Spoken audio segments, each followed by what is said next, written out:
ठीक है। देखो ये क्वेश्चन हम लोग को दो तरह से सीखना है, तो थोड़ा सा इसमें टाइम लगेगा, है ना। देखो,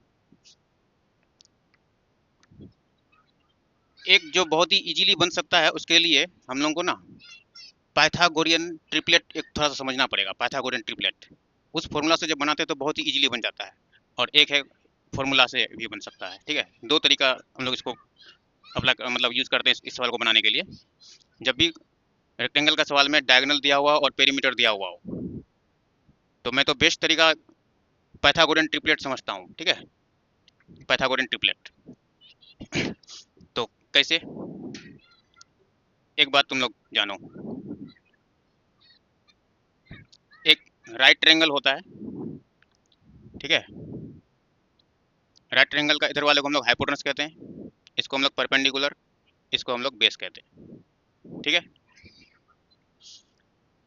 तो इन तीनों साइड्स का एक कॉम्बिनेशन करके एक फॉर्मूला निकला है जिसको हम लोग पाइथागोरन ट्रिपलेट कहते हैं। एक 2m होता है, m स्क्वायर प्लस 1 होता है, m स्क्वायर माइनस 1 होता है। ठीक है, ये तीन नंबर, ये इसमें से तीन अलग अलग नंबर मिलेगा, एक यहाँ से मिलेगा, एक यहाँ से मिलेगा और एक यहाँ से मिलेगा। ये तीनों नंबर ही इसका साइड्स होता है। लेकिन ध्यान रहे, ये जो m जो है, m का वैल्यू कभी भी 1 नहीं ले सकते हैं, यानी कि सीधे सीधे बोलो तो m हमेशा 1 से बड़ा मान के चलना होगा। m से बड़ा कोई भी नंबर मानो, वो राइट ट्रायंगल का ही साइड्स होगा, उसमें से जो भी निकलेगा सोल्व होगा वो राइट ट्रायंगल का साइड्स होगा।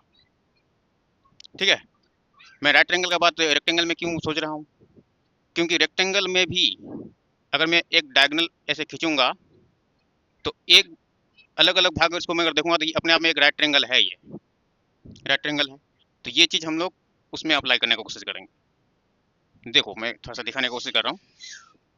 मान लेते हैं इसको मैंने 2 समझा। ठीक है, तो 2 2 जा 4। अब यहाँ पर भी 2 समझना पड़ेगा, तब 2 का स्क्वायर कितना होता है 4, और प्लस 1 किए तो 5। यहाँ 2 का स्क्वायर करे 4 और माइनस 1 करे तो फिर 3। तो ये बड़ा वाला साइड हमेशा ये होता है, और छोटा वाला चाहे किसी को भी किधर भी रख सकते हैं, कोई दिक्कत नहीं है।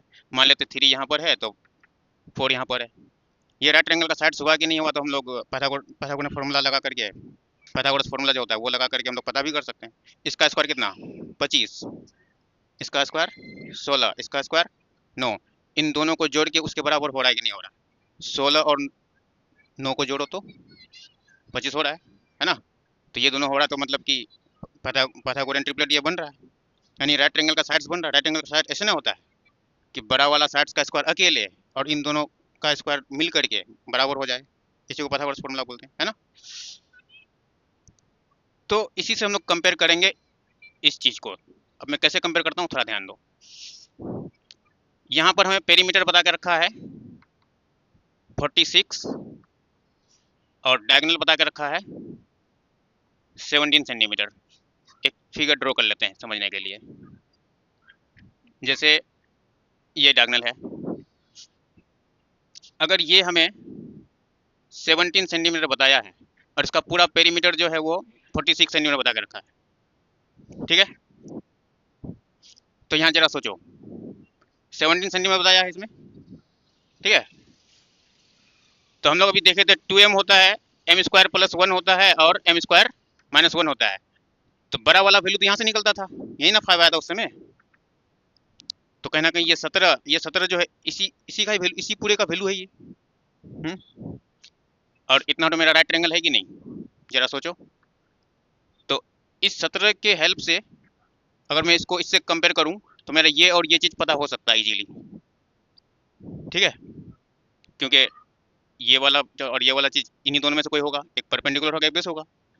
तो जरा सोच के देखो, m स्क्वायर प्लस 1 को अगर मैं 17 के बराबर सोच लेता हूँ, क्योंकि ये होता है, ये हाइपोटेनस होता है, ये तो ये भी हाइपोटेनस है, 90 डिग्री के सामने वाला साइड हाइपोटेनस। तो m स्क्वायर 1 उधर गया तो घट गया, m स्क्वायर बराबर ये 16 हुआ, और स्क्वायर उधर शिफ्ट करेंगे तो अंडर रूट 16 स्क्वायर शिफ्ट कर दिए, है ना। तो 4 आया। तो ये m हुआ, तो ऐसा नहीं कि ये दोनों कुछ निकला, यहाँ पर m का वैल्यू निकला, यानी m कितना यूज हुआ है, कितना यूज करके ये बनाया गया है, 4 यूज करके बनाया गया है। तो इसको भी 4 यूज करेंगे तो क्या बनेगा, ये वाला 8 बनेगा, और यहाँ पर 4 यूज करेंगे तो 4 4 जा 16, उसमें एक कम तो 15। तो ये दोनों मेरा क्या था, या तो परपेंडिकुलर है तो बेस, तो यहाँ पर परपेंडिकुलर मेरा ब्रेथ है, बेस बड़ा है, तो 15 ये वाला होगा और 8 ये वाला होगा। अब तो सब कुछ निकल सकता है। क्या पूछा हमें, एरिया पूछा है, एरिया बराबर एल इंटू बी। एल हमारे पास 15 है और बी 8 है। 15 8 जा 120 सेंटीमीटर स्क्वायर। ठीक है, ये ट्रिपलेट का इस्तेमाल करके हुआ। ठीक है, तो ये एक पहला तरीका होगा। उसके बाद एक तरीका और है, दूसरा तरीका।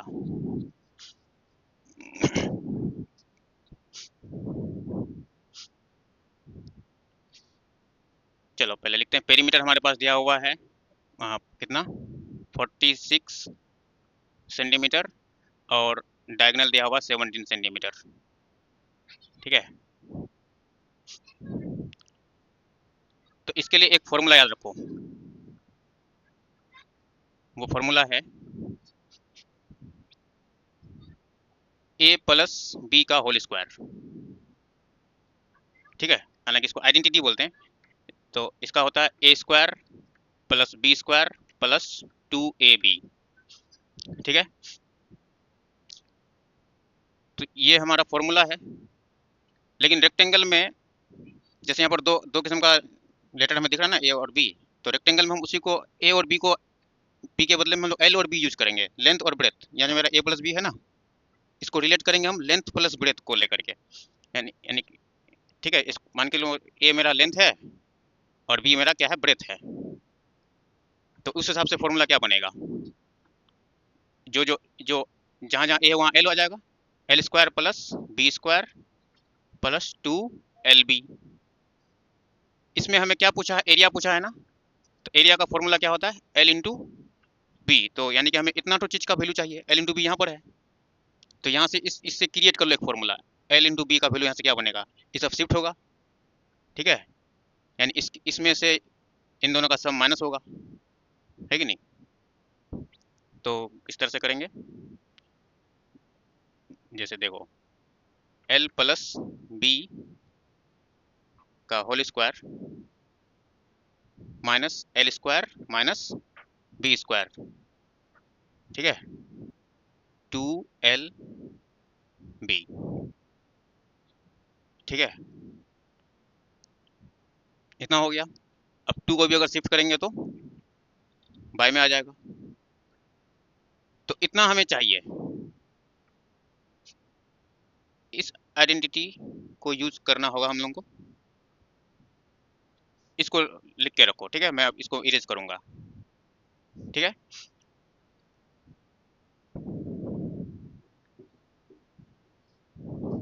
हमारे पास यहाँ से क्या क्या मिलेगा, यहाँ से जरा देखो, यहाँ से पेरीमीटर हमारे पास 46 है, twice of length plus breadth हुआ, और यहाँ पर 46 हुआ। ठीक है, तो L प्लस बी का वैल्यू कितना हो जाएगा, मैं ये से 2 से कैंसिल कर देता हूँ उसको, 23 हुआ। तो L प्लस बी हमारे पास 23, इसको फर्स्ट नंबर अभी यहाँ तक रोक देता हूँ, L प्लस बी हमारे पास है। ठीक है ना, अब इस वाले लाइन से हमें क्या मिलेगा, डायगोनल से जो बता के मिला हमें, चल डायगोनल भी यहाँ से निकाल देता हूँ मैं। डायगोनल हमारे पास है 17, तो डायगोनल का फॉर्मूला क्या होता है, under root L square B square, और यहाँ 17 हुआ, तो L square plus B square का वैल्यू यहाँ से क्या निकलेगा, रूट उधर शिफ्ट करना पड़ेगा, रूट उधर क्या हो जाएगा 17 का स्क्वायर, तो ये क्या बनेगा, एक 289 हुआ, 289 हुआ। 17 का स्क्वायर 289। ठीक, अब वो आइडेंटिटी बताओ, एल इंटू बी हमें निकालना था, क्या लिखे थे, एल प्लस बी का whole square minus L square minus B square by में 2। ठीक है, अब यहाँ पर माइनस में है तो करेंगे क्या, एल प्लस बी का वैल्यू हम लोग निकाल चुके हैं। यहाँ पर एल प्लस बी का वैल्यू कितना, 23। यहाँ 23 डाल देंगे, एल प्लस बी का वैल्यू यहाँ पर 23 यूज कर लेंगे। अब यहाँ दोनों में माइनस है ना, माइनस कॉमन कर लो। माइनस अगर कॉमन कर लेंगे तो अंदर का चीज प्लस हो जाता है, L square plus B square. ठीक है, अब बाय में 2, 23 का स्क्वायर, 23 का स्क्वायर कितना होता है, 529। उसके बाद L L square plus B square भी हम यहाँ निकाल चुके हैं, देखो 289, 289 कर लेंगे और बाय में 2। 9 में से 9 गया 0, 12 में से 8 गया 4, 4 में से 2 गया तो 2 और बाय में 2 है, कैंसिल कर देगा इसको, 120। ये ना था, ये आंसर था, एरिया ये था कि नहीं। तो क्योंकि ये एल इंटू बी का वैल्यू है तो एरिया भी तो ये होगा, जो जो एल इंटू बी का वैल्यू वही एरिया होता है, 120 हो गया तब। हाँ, सेंटीमीटर स्क्वायर। ठीक है, इस तरह से। तो अभी थोड़ी देर पहले जो फॉर्मूला जो लिखे थे इसका इस तरह से, तो कॉमन लेके इस तरह से करके रख दो, मतलब कि मेन फॉर्मूला इसको इसको मान के चलना। ठीक है, ये फॉर्मूला मेथड हो गया। ठीक है, ठीक है, तब ये तक आज।